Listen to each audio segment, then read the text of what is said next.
We here at the Sports History Network proudly partner with 26 podcasts, all revolving around the history of sports.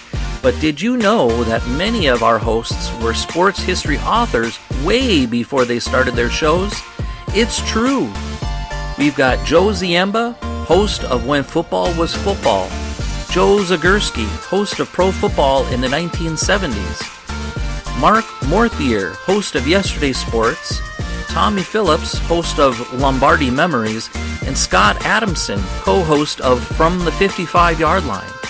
All these authors have many books for you to choose from. To check them out, go to our website at sportshistorynetwork.com/sportshistorybooks. Pick up your copy today. Soundtrack provided by Kevin MacLeod of filmmusic.io.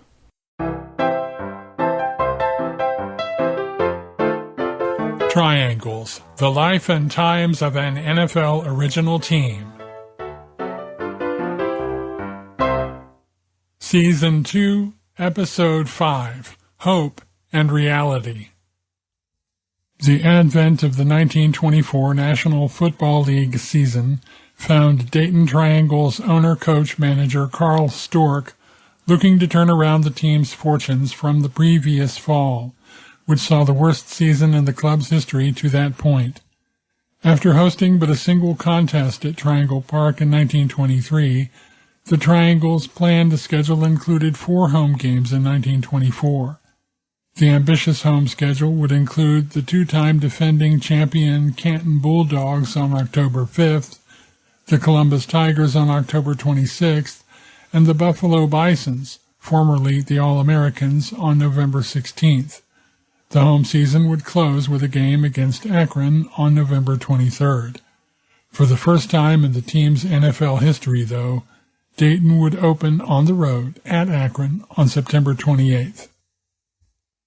As the team opened practice in mid-September, local fans buzzed about the return of Al Mart to Dayton from Chicago. However, it was not Al, but his cousin Armin who turned up at the team's first practice. Armin did a brief stint with the Triangles in years past, before moving on to play college ball at West Virginia. Now Armin was back, and local fans hoped the Mart magic was back with him. In an effort to upgrade the squad and make a splash in the process, Storck announced a high-profile signing, Duke Slater, a 6', 6" 240-pound former Iowa All-American lineman from the Rock Island Independents.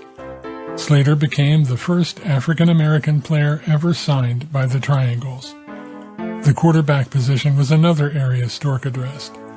After Fay Abbott's problems last season, Storck appointed him as a player coach and signed Gus Redman, who had previously played for Dayton in 1922, as a quarterback. With Redman at quarterback, the plan was to move Abbott to another backfield position and Francis Bacon to an end spot, replacing the departed Dave Reese. Russell Hathaway would serve as team captain for the 1924 season. Although Hobby Kinderdine was no longer captain, he would continue to hold down his accustomed center position. The season hadn't yet started before problems ensued. Rock Island protested the signing of Duke Slater. The Independents owed Slater back salary at the end of the 1923 season, which, under league rules at the time, would have entitled Slater to free agency. Storck had signed Slater based on that rule. When Rock Island protested and assured the league Slater would be paid in full before the start of the new season, though, NFL President Joe Carr sided with them and annulled Slater's contract with Dayton. In the end, Duke Slater, the first African-American player ever signed by the Dayton Triangles, never played a snap for them. Meanwhile, the Triangles' scheduled home opener fizzled.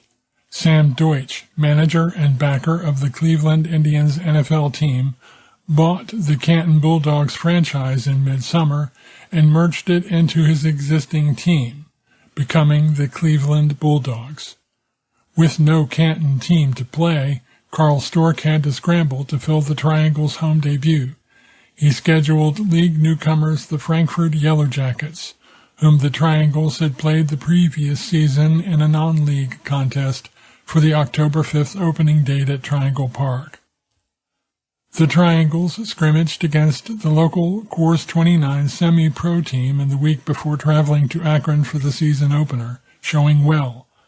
Waddy Kuhl, a newcomer, stood out in practice and looked like a shoo-in for playing time in a crowded backfield that also included stalwarts Lou Partlow and Ken Huffine. Unfortunately, weather won out the last Sunday in September. Rain made the field in Akron unplayable, forcing cancellation of the season opener. The Triangles turned their attention to the home opener against Frankfurt. In anticipation of a record-setting crowd for the October 5th contest against the Yellow Jackets, Triangle Park added more seating. Reports were that the field at the park could now accommodate up to 8,000 spectators. Where in years past announcers with megaphones had delivered updates of the Baseball World Series, for the first time in 1924, a loudspeaker would deliver the live radio broadcast of the Fall Classic to attendees. Once again, there would be special seating for boys at 50 cents a ticket. In an effort to build interest in the game, the local papers played up Frankfurt's revenge factor, having lost to the Triangles 7-6 last season. There was also a human interest angle. Charlie Way, former University of Dayton coach, would reportedly suit up for the Pennsylvania team. Perhaps in a sign of the times, the game day advertising spread for the home opener was not nearly as big as it had been in 1922 and 1923. In fact, the largest ad promoted the game itself. Nevertheless, on October 5th at Triangle Park, the Triangles seemingly took a step toward reasserting themselves as NFL title contenders. After a scoreless first quarter, Lee Fenner caught a 40-yard pass that staked the Triangles to a 7-0 lead in the second period. News accounts differed on whether Gus Redman or Armin Mart threw the touchdown pass. New lineman Dale Seiss kicked a 48-yard field goal in the third period to extend the lead. Then Frankfurt came back with a drive on the ground, ending in a touchdown by Tex Hamer to make it 10-7. In the fourth quarter, Lou Partlow took over on the defensive end, intercepting 2 Yellow Jacket passes. He returned the first 30 yards for a touchdown, but the extra point failed. Then Partlow intercepted another pass and took it deep into Frankfurt territory. Hathaway kicked a field goal from there that closed out the scoring. The Triangles ended up 19-7 winners. 2 things marred the victory. First, it came against a Frankfurt team playing for the second time in as many days. The Yellow Jackets had come off a home win the previous day over the Kenosha Maroons before hopping a train to Dayton. Second, and more critically, attendance was again a disappointment. The opponent was neither a powerhouse like Chicago or Canton, nor a popular rival like the old Columbus Panhandles. Only about half the available seats were full that day. With the Akron game canceled, the Triangles' true road opener came the following Sunday, October 12th, in Buffalo against the Bisons. The Bisons were the old All-Americans under a different name, following the purchase of the franchise by longtime player and coach Tommy Hewitt. The game against the Bisons was a defensive struggle dominated by punting. Late in the game, Armin Mart's long pass to Faye Abbott set up Lou Partlow's short touchdown run that turned out to be the only score of the game, as the Triangles came away 7-0 winners. In 2 weeks, Dayton had doubled last year's league win total. The Triangles were now tied atop the NFL standings, going into a battle of unbeaten teams on the following Sunday, October 19th, at the Rock Island Independence. Besides Duke Slater, whom Carl Storck had tried to sign without success, the Independence featured the Triangles' old foe, Jim Thorpe. After flying high in their first 2 games, the Triangles came back to earth at Rock Island. Thorpe, though late in his career, ran steadily, helping the Independents control field position. Triangle ends Fenner and Bacon were ejected from the game. The previously promising Waddy Kuhl, a former Rock Island player, started but never carried the ball for Dayton.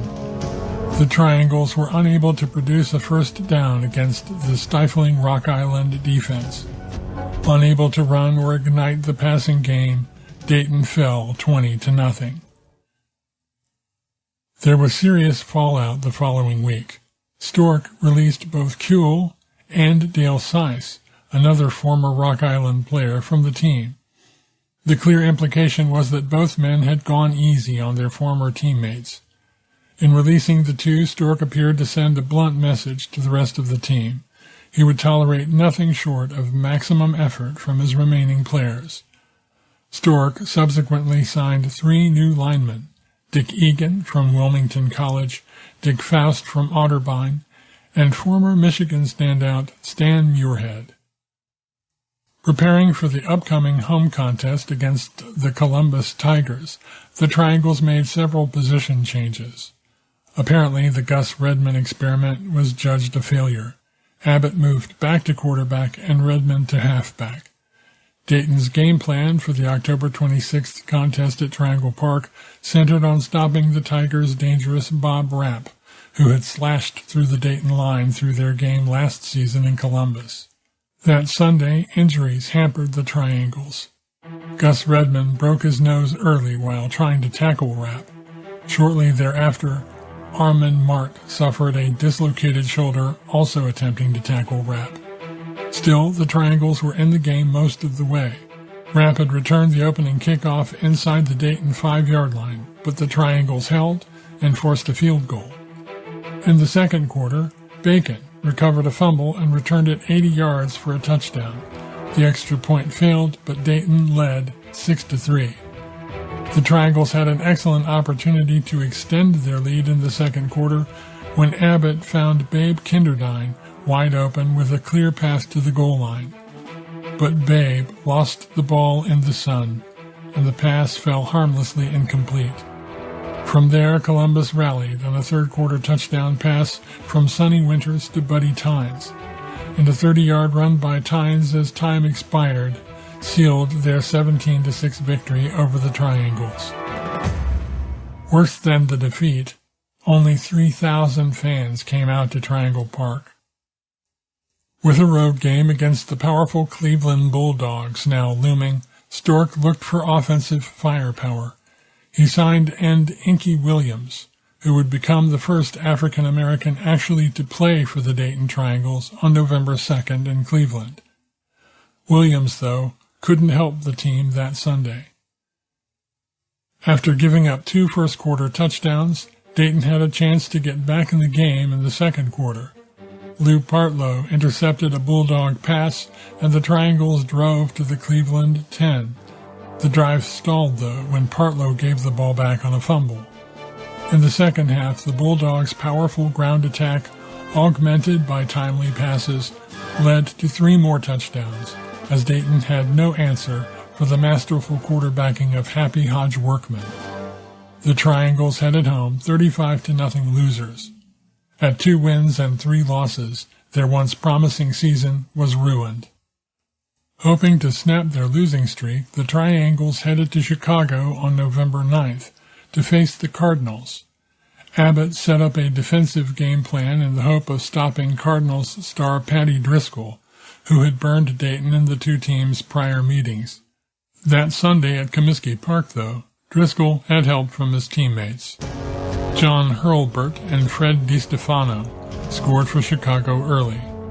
Driscoll kicked a field goal and threw a touchdown pass to Carl Hankey when the game was already out of reach, sealing the Cardinals' 23-0 win. The Triangles had chances to score, but could not dent the Chicago goal line. Their most significant pass on the day was a 15-yarder from Partlow to Ken Huffine. Dayton missed its chance to spoil the shutout late when Chicago held on downs, stopping a drive that had reached the Cardinals' 10-yard line. The following week, Storck announced a change in schedule. The Buffalo Bison's return game that had been planned for Triangle Park would instead occur in Buffalo. Storck pointedly told the media that the change was due to poor attendance in Dayton. The game, he said, would be a better draw in Buffalo. In preparation for the game, the Triangles made some tweaks on the line, moving Elliot Bonowitz to center and Hobby Kinderdine to right guard. In Buffalo that Sunday, November 16th, the Bisons avenged their earlier loss with a 14-6 win over the Triangles. Armin Mart, who had returned from his earlier shoulder injury, accounted for Dayton's only score with a 20-yard end run. Buffalo's scores came on a pass from Benny Boynton to Len Waters and a power run by old Triangle foe fullback Pete Kallick. Perhaps in retaliation for Storck's decision to move the game to Buffalo, the Dayton newspapers did not publish a box score. The Dayton Herald got the score reversed in their roundup of results. The Daily News ignored the game entirely the following Monday. Contrary to Storck's statement about the game being a better draw in Buffalo, only about 2,700 fans braved the intermittent snow to take in the game. It was a smaller turnout than in either of the Triangles' home games that year. The hoped-for final home game against Akron also failed to materialize. The park had recently replaced the sod in the west end of the field, and heavy rains made the footing unsafe, forcing the cancellation. Dayton finished its 1924 NFL season in Pennsylvania with a late-scheduled return match on the road against the Frankfurt Yellow Jackets on Thanksgiving Day. This time the Pennsylvania team was rested and ready, and they dominated the Triangles 32-7. Dayton's only score came late on a 37-yard interception returned by Glenn Tidd. The Triangles, who were tied for the league lead after 2 weeks, finished tied for 14th place. With another disappointing NFL season of 2 wins and 6 losses in the books, the Triangles faced a challenge for Dayton City honors from the Coors 29 semi-pro team. Interestingly, the Triangles, long considered Dayton's elite football team, were not overwhelming betting favorites. The coach of the Coors squad was the crafty Lewis Foose Clark, who had masterminded the St. Mary's Cadets' upset wins over the Olds Superba Oakwoods back in 1913. In many respects, the 1924 game was a mirror image of the 1913 contests. The Coors team was young, quick, and pass-happy. The Triangles, no longer a passing juggernaut, planned to rely on the ground attack. On Sunday, December 7th, in a game that played more closely than the score indicated, the Triangles won the city championship from Coors 29. The final count was 20-0. The first Triangle touchdown came from what we would now call a sack fumble. Stan Muirhead, who would later receive consideration for NFL All-Pro honors, scooped up the ball and ran for a touchdown. The extra point failed, and the score stayed 6-0 until the fourth quarter. Then the Coors team finally wore down, mentally as much as physically. Early in the fourth quarter, the Coors shanked a punt that set the Triangles up in great field position.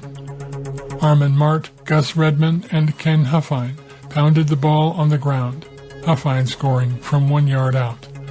The last score came on a fluke play. One of the Coors players moved to down a punt, but failed to hold the ball until the whistle blew to stop play. Francis Bacon alertly scooped up the still live ball and ran for a touchdown to complete the scoring. The Coors team was unable to get their passing game going, or the contest might have been much closer. Although the result did not turn out like the 1913 city championship game, the presence of key participants from the 1913 contest in 1924 attested to how much it stayed the same and how much it changed. On the Coors 29 sideline was Coach Clark, who had coached and played for the 1913 Cadets. On the Triangles sideline was Carl Storck, who had played a key role in the cadet cause against the Oakwoods that year. Last but not least, serving as head linesman in the officiating crew was Al Mart. His playing career now over, Mart was establishing a stellar reputation as a game official. Next time, the Triangles take to the road. Triangles, the life and times of an NFL original team. Written and produced by Bruce Edward Smith. Copyright 2019, all rights reserved.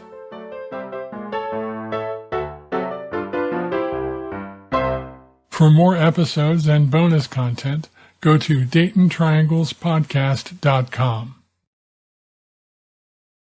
At the Sports History Network, we're all about sports yesteryear, and so we're so pleased to introduce you to Row One, an online memorabilia gallery and shop that brings your sports history to life anywhere. The Row One gallery includes over 5,200 gorgeously reproduced prints of team posters, game program covers, game tickets, advertisements, and more in baseball, pro and college football, pro and college basketball, and more. And any gallery item may be printed in a variety of sizes on wood, metal, canvas, acrylic, or poster paper. And in Row One shop, check out the thousands more of unique items with the retro and historical designs dating back to 1876, including t-shirts, long sleeve shirts, phone cases, mugs, blankets, pillows, towels, and even shower curtains. Go to sportshistorynetwork.com, ROW1, for access to the full Row One catalog and for gallery prints and gift items, plus get a 15% discount off all prints on the Row One Pictorum Gallery with coupon code SHN15. Follow the link on the show notes.